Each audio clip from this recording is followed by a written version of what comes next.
ಖುಷಿ ಆಗ್ತಿದೆ. ನಾನು ಕನ್ನಡ ಮೂವೀಸ್ ಮಾಡಿದ್ದೆ, ಸಣ್ಣ ಪುಟ್ಟ ಪಾತ್ರಗಳನ್ನ ಮಾಡಿದ್ದೆ.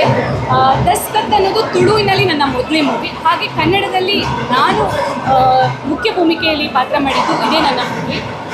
ಪಾತ್ರ ಸಣ್ಣದಾದರೂ ನನ್ನ ಸ್ಕ್ರೀನಲ್ಲಿ ಎಷ್ಟು ನಿಮಿಷ ಬರ್ತೀನೋ ಗೊತ್ತಿಲ್ಲ ನನಗೆ. ಆದರೆ ಇಂಥ ಒಂದು ಮೂವಿನಲ್ಲಿ ಆ್ಯಕ್ಟ್ ಮಾಡಿದ್ದೀನಿ, ಇಂಥ ಟೀಮ್ ಜೊತೆ ವರ್ಕ್ ಮಾಡಿದ್ದೀನಿ ಅನ್ನೋ ಪ್ರೌಡ್ ಫೀಲ್ ನನಗಿದೆ. ತುಂಬ ಖುಷಿ ಆಗ್ತದೆ. ಈ ಸಿನಿಮಾ ನೀವು ಸಾಕಷ್ಟು ಸಿನಿಮಾ ಮಾಡಿದ್ದೀರಾ, especially Daskath film festival award ಪಡೀತು, ತುಳುವಲ್ಲೂ ಹಿಟ್ ಆಯಿತು, ಕನ್ನಡದಲ್ಲೂ ಹಿಟ್ ಆಗೋ ಸೂಚನೆ ಗೊತ್ತಾಗಿದೆ. ಕೆಲವು ಕಡೆ ಪ್ರದರ್ಶನ ಕಾಣ್ತಿದೆ. ನಿಮ್ಮ ಲೈಫ್ಗೆ ಇದೆಷ್ಟು ಪ್ಲಸ್ ಆಗುತ್ತೆ? ತುಂಬ ಪ್ಲಸ್ ಆಗುತ್ತೆ. ಯಾಕೆಂತಂದರೆ ಈಗ ನನಗೆ ಅವಕಾಶಗಳು ಹುಡುಕ್ತಾ ಬರ್ತಾ ಇದೆ, ಅದು ಖುಷಿ ಇದೆ. ನೋಡಬೇಕು ಮುಂದೆ ಹಿಂಗಾಗುತ್ತೆ. Thank you so much. Already release ಆಗಿದೆ. ಎಲ್ಲರೂ ಥಿಯೇಟರ್ಗೆ ಬಂದು ನನ್ನ ಮೂವಿನ ನೋಡಿ. ಬಿಕಾಸ್ ಈ ಟೀಮಲ್ಲಿ ಒಂದು ಹಾರ್ಡ್ ವರ್ಕ್ ಇದೆ. ಅವ್ರ ಶ್ರಮ ಗೆಲ್ಲಬೇಕು ಅಂತಂದರೆ ನೀವು ಥಿಯೇಟರ್ಗೆ ಬಂದು ಮೂವಿನ ನೋಡಬೇಕು. ದಯವಿಟ್ಟು ನೋಡಿ. Thank you so much. ಎಲ್ರಿಗೂ ನಮಸ್ತೆ. ನಾನು ಅಂದ್ಕೊಂಡಿರಲಿಲ್ಲ ದಸ್ಕತ್ ಸಿನಿಮಾ ಇಷ್ಟು ದೊಡ್ಡ ಮಟ್ಟಿಗೆ ನಮಗೆ ಓಪನಿಂಗ್ ಸಿಗುತ್ತೆ, ಜನ ಇಷ್ಟು ಪ್ರೀತಿ ತೋರಿಸ್ತಾರಂತ. ಮೊದಲ ಬಾರಿಗೆ ನಾಯಕ ನಟನಾಗಿ ಕನ್ನಡ ಸಿನಿಮಾದಲ್ಲಿ ಅಭಿನಯಿಸ್ತಿರೋದು. ದಸ್ಕತ್ ಅಲ್ಲಿ ಹಿಟ್ಟಾಯಿತು ನಮ್ಮ ತುಳುವಲ್ಲಿ. ಈಗ ಕನ್ನಡದಲ್ಲಿ ಇವತ್ತು ಜನ ಹೆಂಗೆ ಅದನ್ನು ರಿಸೀವ್ ಮಾಡ್ಕೋತಾರೆ ಅನ್ನೋದು ಭಯ ಇತ್ತು. ಆದರೆ ಜನರಿಗೆ ಫಸ್ಟ್ ರಿವ್ಯೂ ನೋಡಿದಾಗ ಅವ್ರು ಬಂದು ಶೇಖರ ಎಲ್ಲಿ ಅಂತ ಹುಡುಕಿದಾಗ ಆವಾಗ ನೆಮ್ಮದಿ ಆಯಿತು. ಜನರಿಗೆ ಇಷ್ಟ ಆಯಿತು ನನ್ನ ಪಾತ್ರ ಅಂತ. ತುಂಬ ಖುಷಿ ಇದೆ. ಈ ಪಾತ್ರನ ಏನು ನಿರ್ಮಿಸಿದ್ದು, ಈ ಪಾತ್ರನ ಕ್ರಿಯೇಟ್ ಮಾಡಿದ್ದು ನಮ್ಮ ನಿರ್ದೇಶಕರು, ಅವರಿಗೆ ಥ್ಯಾಂಕ್ಸ್ ಹೇಳ್ಬೇಕು ಈ ಸಮಯದಲ್ಲಿ. ಮತ್ತು ಎಲ್ರಿಗೂ ಥ್ಯಾಂಕ್ ಯು. ಕಾಂತಾರ ಸಿನಿಮಾಕ್ಕೆ ಹೋಲಿಸ್ತಾ ಇದ್ದಾರೆ ಒಂದಿಷ್ಟು ಜನ.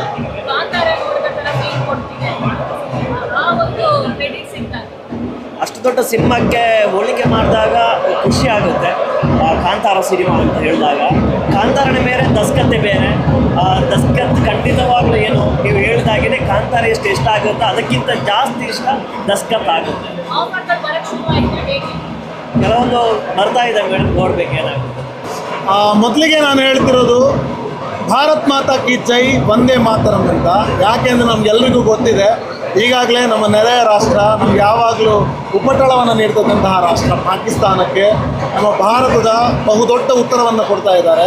ಭಾರತದ ಸೈನಿಕರು ಗಡಿಯಲ್ಲಿ ನಮ್ಮ ದೇಶವನ್ನು ಕಾಯ್ತಾ ಇದ್ದಾರೆ, ನಮಗೋಸ್ಕರ ದುಡಿತಾ ಇದ್ದಾರೆ, ನಮಗೋಸ್ಕರ ಬೇರೆ ಲೆವೆಲಲ್ಲಿ ನಮ್ಮೆಲ್ಲರನ್ನ ಕಾಯ್ತಾ ಇದ್ದಾರೆ. ಅವರೆಲ್ಲರಿಗೂ ಕೂಡ ನಮ್ಮ ಇಡೀ ದಸ್ಕತ್ ತಂಡದ ಪರವಾಗಿ ದೊಡ್ಡ ನಮಸ್ಕಾರ, ಸಲ್ಯೂಟನ್ನು ಅರ್ಪಿಸ್ತೇವೆ.